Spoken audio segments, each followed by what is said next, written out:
put a group together. It was called the Europe of Freedom and Democracy Group in the last Parliament.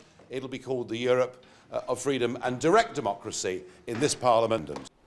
I believe the best run country in the world is Switzerland, and the Swiss have the ability at a local canton level or at a national level, if they're not happy with the direction of government and parliament, they can call a binding referendum on any issue they choose.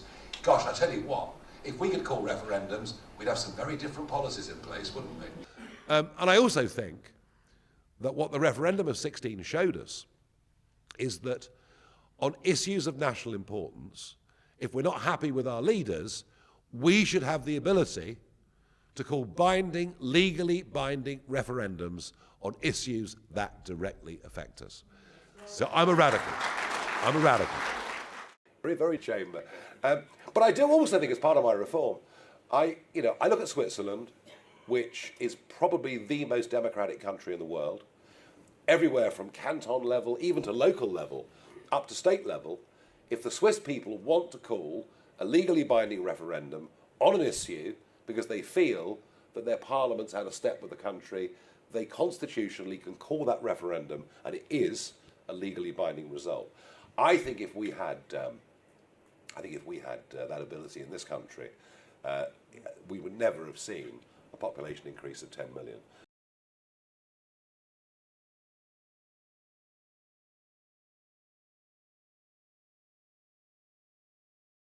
If we did finish up with a huge number of votes and a paltry number of seats, do you know what it would do?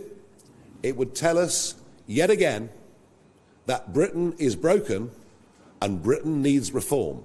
And that reform includes the electoral system, that reform includes the abomination that is the House of Lords, and that reform includes the right, as people in Switzerland have, to call referendums on key issues if they think their government and parliament are out of touch with them.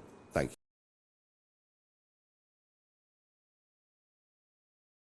That outlines the broad principles of our contract. We're radical in terms of our view on issues such as the electoral system, the House of Lords, our right to a referendum.